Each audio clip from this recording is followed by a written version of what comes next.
All right, we're learning now from Lakuti Sichas Yud from Parshat Lecha. We're on page 44. The Parshat Seinu Mesupar in our Parsha is talked about Tziva Kodesh Baruch Hu Avram Avinu, God's command to Avram Avinu, L'molat Atzmo B'nei Beito, to circumcise himself and his family members. Ubekiyumo Tzivu Zeh, and when Avram did this commandment, Nase, he became Rosh Lamolim. He became the first and the opener of circumcision. Rosh V'Rishon L'Kol Nichnasim Be'Kritat Brit Kodesh, the first, the head and the first of all those who enter this holy covenant between God and Kol Echad V'Echad Yisrael and every single Jew. V'ad shebenusach habracha lebrit milah, the blessing that we make on circumcision today. Lahachniso b'brito shel Avram Avinu, we say Baruch atah Hashem Elokeinu melech haolam asher kitzanu b'mitzvotav v'tzivanu. Lahachniso, to enter him, to enter this child, b'brito, into the covenant, into the agreement, the covenant of this, of Avram Avinu.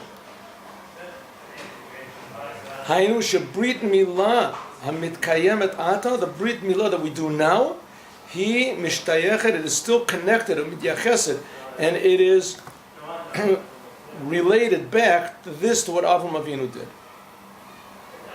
Why? She Avram Avinu, because Avram is our father. So because he's called our father, to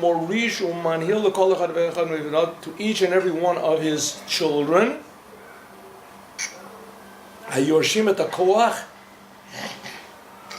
that they receive the power and the energy, lahachnis, to put him into the bris of Avram Avinu. Just 1 second, let me just.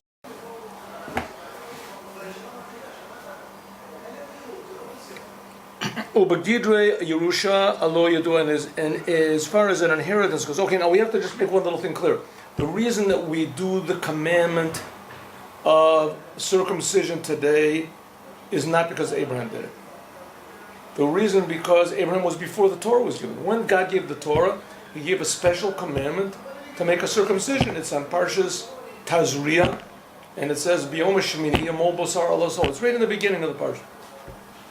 On the 8th day, you're supposed to circumcise the skin of your child. And how do you know where the skin is? And it's a whole big learning out how it is that you make the bris in that particular place. But nevertheless, that's what it is. What's Abraham got to do with it? True, Abraham did it a long time ago. He did it, 400, 500 years before the Torah was given? Right? But after the Torah was given, we don't do it because he did it. Nevertheless, the commandment of Brit Milah is inherited from Abraham. He was the father. There's several things about an inheritance. 2 things especially.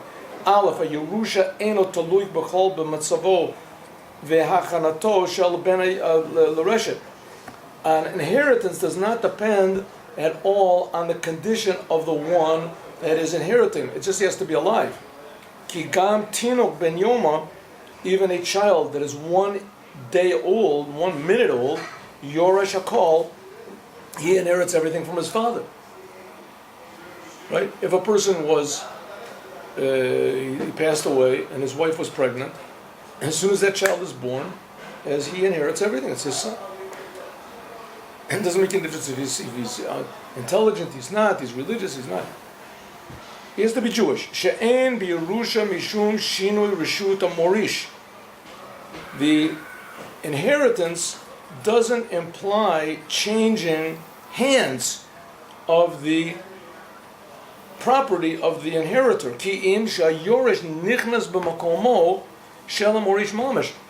Exactly the opposite. The one who inherits, he assumes the place of the one that gave him the inheritance. In other words, the the money that's from, somebody's father passes away, this young man can leave it in his father's account. His father's money is his money. Right? He can leave everything in his father's name. Everything that's in his name is automatically his name. If he wants to, for convenience sake, he does, but he doesn't have to. As soon as a father gives an inheritance to a son or whatever, anybody gives an inheritance to someone else, I leave all of my money to the shul or whatever it is, then that's it. It's already theirs. As soon as the person passes away. Move on from this is understood as shall call Lecha B'Yisrael, that if we say that the covenant of each one, the brit, is there a better word than covenant? It's an agreement, a deep agreement that everybody has. It's called the brit of Avram Avinu. Shari kocho v'haksharato likanes b'brit zu, the ability that each Jew has to enter this covenant, this deep agreement, this linking brit.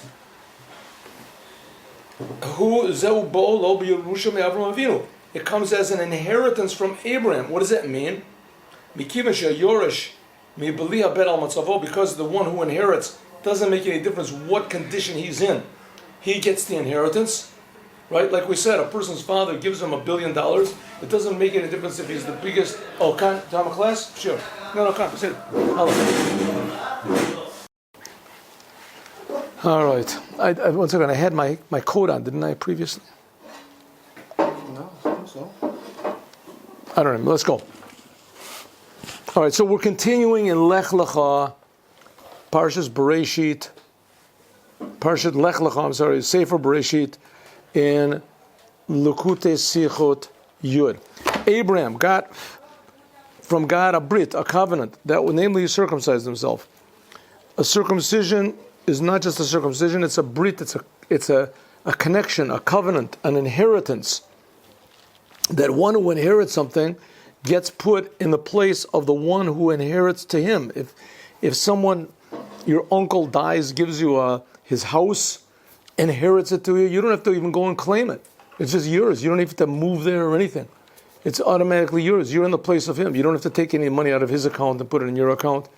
That money is yours according to Torah. That's your money. You're put into the place of him. If so, the same thing is also with Abraham. Abraham made a covenant. God made a covenant with Abraham, the circumcision. Every time a child does the circumcision, he is given the qualities of Abraham. He's put in Abraham's base. But we have to understand. Harambam Katev, the Rambam writes in this Mishnah, like I just finished telling you, in Anumalim, we do not make circumcisions nowadays, Mipnei Avram Avinu, all of Shalom, because Abraham, all of Shalom, upon him be peace. Malatatz Movin Shebeto, not because Abraham circumcised himself and his family members, Ella Mipnei, and all the people in his house, the servants also, Ella Mipnei, Shakodesh Baruch Hu, Tziva Otanu, Al Yedei Moshe Rabbeinu. But we do the circumcision today. Abraham was before the Torah. But we now have this Torah, the Torah, and Moshe gave us the Torah from God. God directly commanded each and every one of us. Hare, move on, it's understood. Everybody's soul was at Mount Sinai, everybody's soul. So God, we don't do it because Abraham was commanded 400 years ago and we're in his place. Rather, we do it because we were at Mount Sinai and we directly got it. Our souls were there. If so, the Avsha Koach, even though that the power, the ability to do this mitzvah of circumcision, Nitan B'Yerusha, was given as an inheritance from Avram, Mikol Makom, nevertheless, the commandment itself, the power was given from Abraham, but the actual deed, Kafishu Mutal Zaleinu, as it is obligatory for each one of us, Eino Hemshech B'Yerusha Brit Shel Avram. This is not a continuation from what Abraham did. Rak Shemiuseres Umatchila B'Tziva Kodesh Baruch Hu Al Yedei Moshe. But our commandment comes from Moshe. In other words, Abraham did the circumcision. He gave the power, but we don't have to do it from Abraham. You want the power? Good. You don't want the power? Don't. Right? You want to have a connection with God, this connection with Abraham that Abraham had? Then do it. If you don't want to have the connection that Abraham had, then don't do it. But after Moshe Rabbeinu, we got the Torah in Mount Sinai that every Jew has to circumcise his son. If so, really the commandment was given by God directly to Moshe and to all the Jewish people, me and you. And to Abraham. Abraham was before Matan Torah. Yeah, but I know, but God commanded Abraham. and then he commanded. But he didn't. But Abraham, God did not command us when He commanded Abraham. When He commanded Abraham, He commanded Abraham, Well, and all the people that want to walk in the way, the seed of Abraham, right? But it wasn't an official command. Listen, the giving of the Torah was a special thing. The giving of the Torah, God personally appeared in front of all the Jews that He commanded. With Abraham, God appeared to Abraham, and He told him afterwards that other Jews should do it. But the fact is, we don't do any commandments today because of what was before Matan Torah, right? Because no question. let's just if so, Lama Nikra Mitzvah Zu. Why is this bris called Brit Shel Avram Avinu? The main reason we do it is because of Moses. Yes, That's the question. Why do we call it with Abraham? right. Rebbe has the same Abraham question. got the right to do it, the permission to do it from Hashem, just as we got it from Hashem. Yes. So why is the power from Abraham and not the power? That's right. Why is it called the bris of Avram? Yes, it's like, I mean, let's just imagine, the caveman invented the wheel. So it's like calling every single automobile and every single bicycle the caveman bicycle, the caveman, right? Well, no, God told the caveman how to invent the wheel. The wheel. And then God again gave the directions how to invent the wheel later, but instead of calling it the wheel Caveman. of God, we call it the caveman's wheel. Yeah, why we shouldn't do it, right? Yeah, that I don't That's the question. That's exactly the question. Why do we call it the bris of Abraham? Of course, between us there was no such thing as caveman. But I mean, there are cavemen now. You don't have to go so far. There's cavemen now. There's people who live under the ground in all these weird places, Romanians. Okay, let's go. Ubafrad, and especially Lefi Mamar Midrash, according to the Midrash, call a mitzvot she'asu lefanecha ha'avot reichut hayu. All of the commandments that our forefathers did until Moses were like fragrant smells. But we're the source. We're like the perfume itself.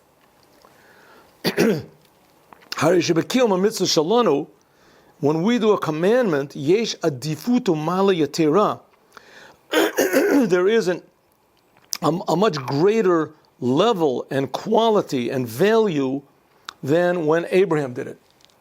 But dugmat mala the guf hashemen al recho, like the difference between the body of the perfume and the smell.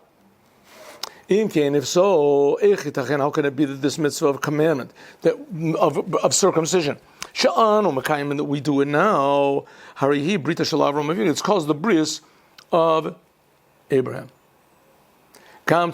We also understand, have to understand, the lashon of bracha, the blessing that we make, is we say bracha to Hashem Elokeinu Melech Asher kishen mitzvahs of V'anu l'hachniso bebrito shel Avram Avinu, in the covenant of Abraham.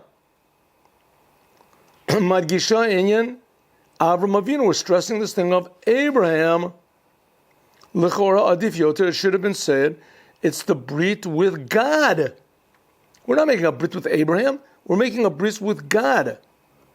The only time God put the Jewish people into a covenant, the covenant we do with God, is circumcision. That's the only thing that's called a covenant. Huh? So it should be. In other words, the question is what is Abraham? Abraham was very nice. He did this. He opened up the door and etc. But we're not doing the commandment because of him, and we're not attaching ourselves a brit shel Avram Avinu. We're not connecting ourselves to Abraham. We're connecting ourselves to God. It also wasn't Abraham's idea to do this. That's also true. Let's see. Gimel. Humans that we can understand the words of the Alter Rebbe and the Shulchan Aruch. Asher techilas knesses nefesh zu kedusha hiba mitzvah mila. It says that a Jew is supposed to wash his hands in the morning because he has impurity on his hands. Why does he have impurity? Because he has a level of holiness in the course of the day. When that holiness goes away, there's a certain level of impurity comes in. When does this holiness start to take effect? that in the nighttime when he goes to sleep it goes away and there's impurity. It says it begins when the child has a bris milah. After the child has a circumcision, that's when the holiness starts to come in, and you're supposed to wash the child's hands. Well, at first glance, it's not understood. Gam kodem leidas atinok, even before the child was born, biyota od b'meimo, when he was still a fetus in the womb of his mother, malamdim oto kol Torah kula. It says that they teach him the whole entire Torah. Harishagam tiram yivaldu, even before the child is born. He's got a holy soul. Why would they teach him Torah? Got a holy soul. It learns the whole Torah. How is this fitting with the whole idea that we said before, that the Alter Rebbe said that when does the soul really go into the child and it becomes holy? After his bris milah. This is already way after he's born. Right? He's teaching him the Torah all the time that he's in the womb of his mother. 9 months, I don't know when the classes start over there in the womb. But for sure it's before he's born. And the child must be holy. Before he's born. So why does it say that holiness only begins 8 days after he's born? It's a long time. The explanation is, Knesset Nefesh Kedusha, this whole idea that the holy soul goes into a Jew, Pirusho Chibur Panimi Shel Neshama Maguf. It means a deep inner connection of the soul with the body. Until the achdut, v'itatzmut, l'metziut achat, until it becomes one, and it becomes, unified to one existence. Sha'az nikeret v'nirit pu'ulata shel hanefesh ha'beguf. Then you can see the effect of the soul in the body. Right? Like a person is healthy. A person says, I feel healthy. A person doesn't say, oh, my healthiness is coming to my body. Right? Being healthy, I'm healthy. What does it mean you're healthy? Your soul is connected to your body and everything works properly. That's what's called being healthy. Right? But it's one thing. I am healthy. Right? It's not that I have healthiness. It becomes one thing. The same thing. The Jewish soul becomes one with the person at the point it becomes, I am a Jew. Which is not the case when the fetus is in the womb of its mother. Even though the soul, the body, does have a holy soul, a Jewish soul, because this soul did not yet enter and unify with the body. In other words, the child is alive, but he's not alive as a Jew. Even his animal soul, is a child when he's in the womb of the mother, even his animal soul is not really unified with his body. Can't see, can't hear. He doesn't eat through his mouth. There's an umbilical cord, and he eats through the umbilical cord. So he's not really a separate unit, even physically. He's more unified with his mother than he is with his own soul. Okay, Urshel. And even after the child was born, then the body, soul is joined with the body. That which is recognized and revealed in his body is not anything of the godly soul that the child desires to do some mitzvah, say a blessing or something, or cover his head. It's totally concealed. When the child is born, what becomes his identity? His identity, he's alive. He's alive. Like an animal.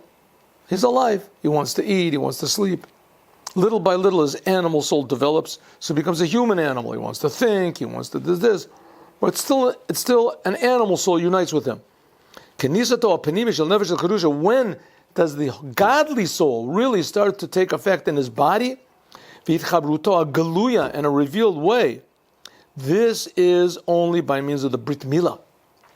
When the Brit Milah mipnei shenase as briti b'basarchem, there becomes an actual agreement, a covenant, what do you want to call it? A brit? Is there a better word for a brit? A covenant. Lebrit olam. Shehabrit im HaKodesh Baruch Hu, that the unity and the agreement that he makes with Hashem, tavua v'chatuma b'basar aguf, it's in his physical body. Ad lebrit olam nirit, it's an eternal thing. A Jew has this circumcision, it's an eternal covenant with God. In other words, it's not just a sign that he's part of the Jewish religion.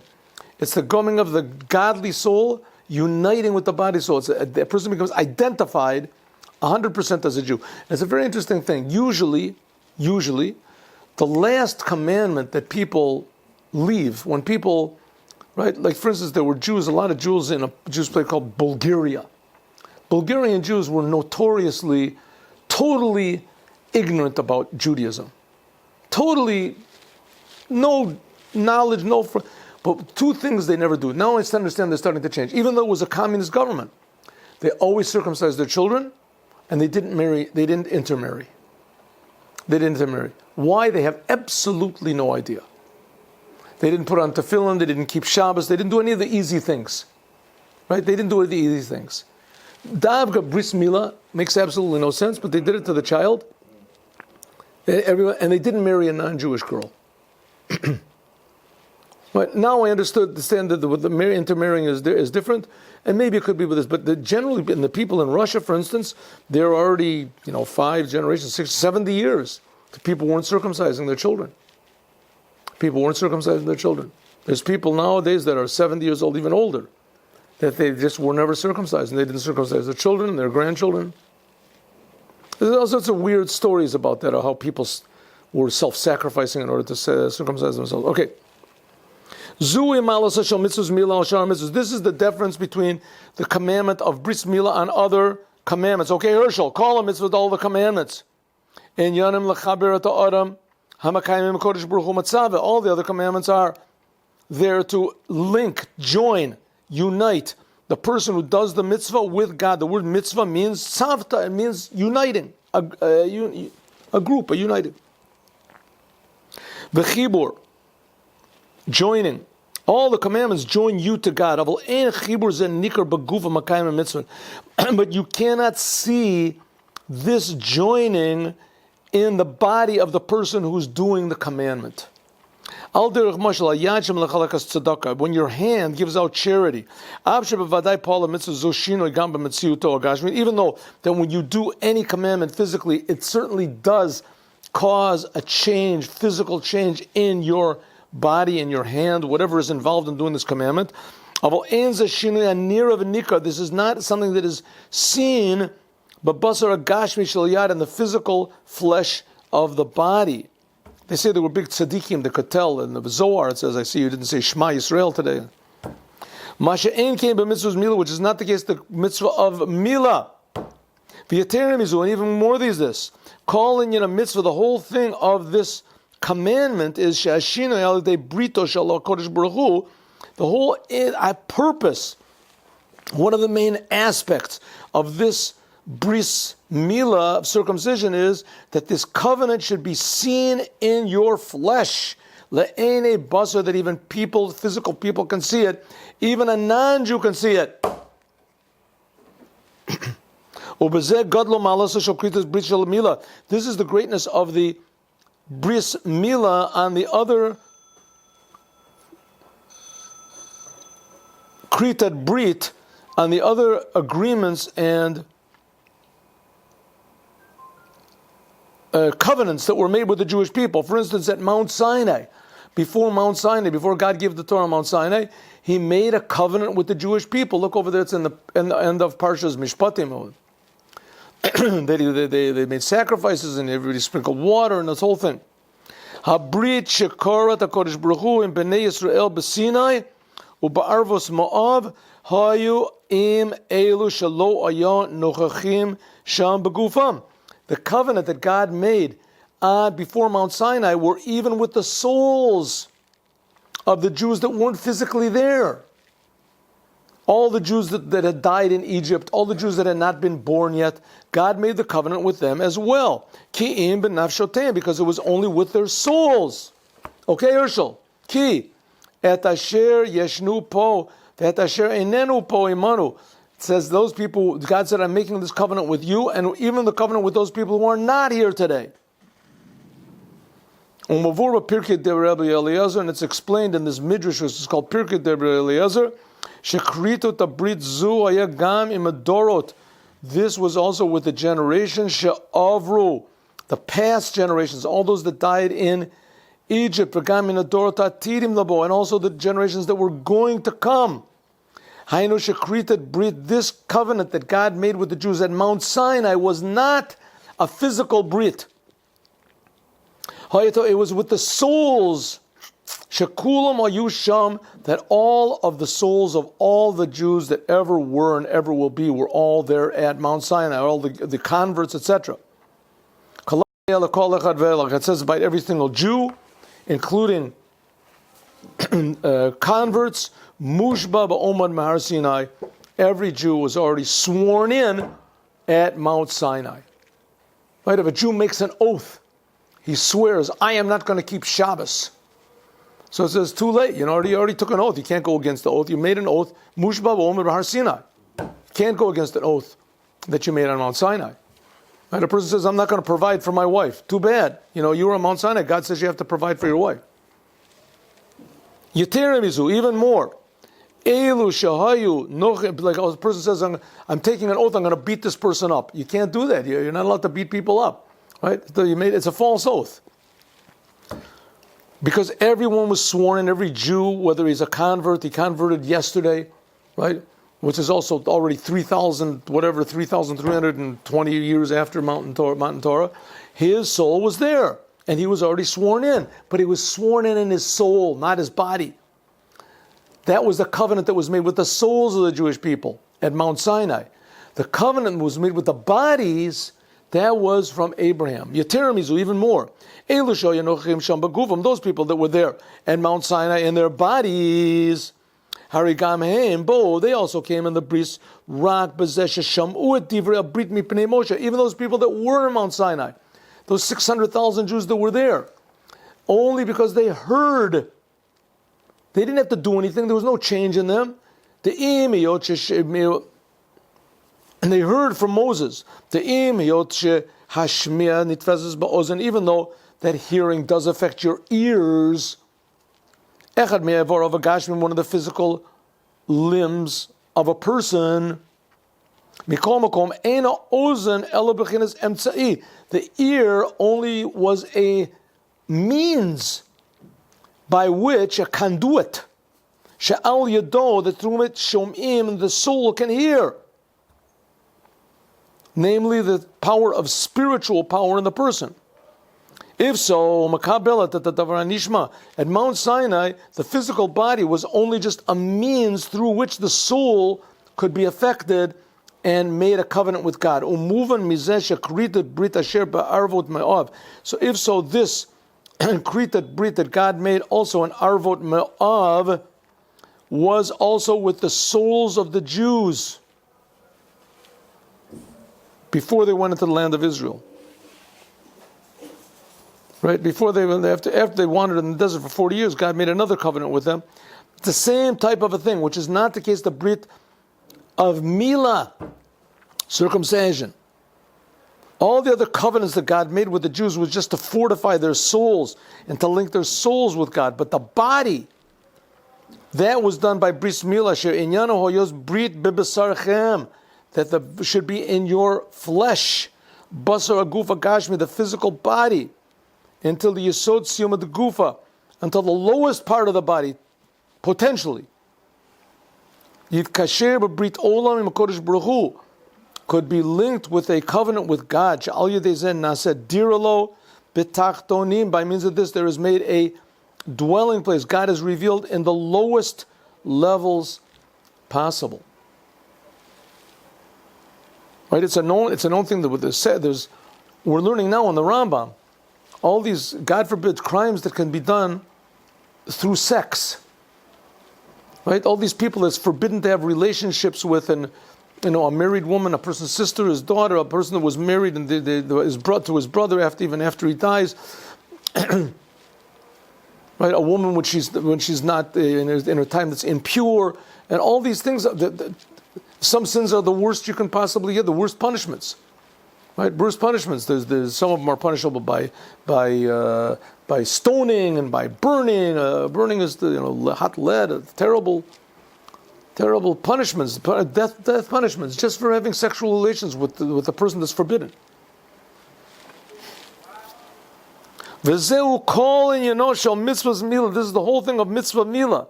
Biyota tinuk ben shmoni yamim. It could be that that's the most diversified type of punishments that there are, is through sexual crimes. You have to look into it. I mean, more details and more punishments and more details in the punishments and more. Kol inyano shel mitzvahs milah. Biyota tinuk ben shmoni yamim. When the child is 8 days old, be'et shem mushlal adayin. Mikol inyan shel dat. When the child does not have any sort of awareness or understanding or comprehension, mitzad gili and neshama, because of his soul is revealed. Kochotav ruchnim. Hari enu shayach l'kanes l'brit shel v'kodesh baruch hu. When the child is 8 years old, he can't make any covenants with God. He's not understanding anything. He hasn't got any agreement. He hasn't got any free will. He hasn't got any comprehension or. B'chol zot hetilu haTorah alav. The Torah said that he would be circumcised at this age. L'fishekol inyan brit milah, because the whole thing of the circumcision is nothing to do with the soul or your comprehension or your personality or what type of a Jew you are. No, it's basar aguf. That's in the physical body, the Jewish body. Yitkasher b'brit shel kodesh baruch hu. And this can be even a child that is only 8 days old. As we will continue, God willing, tomorrow.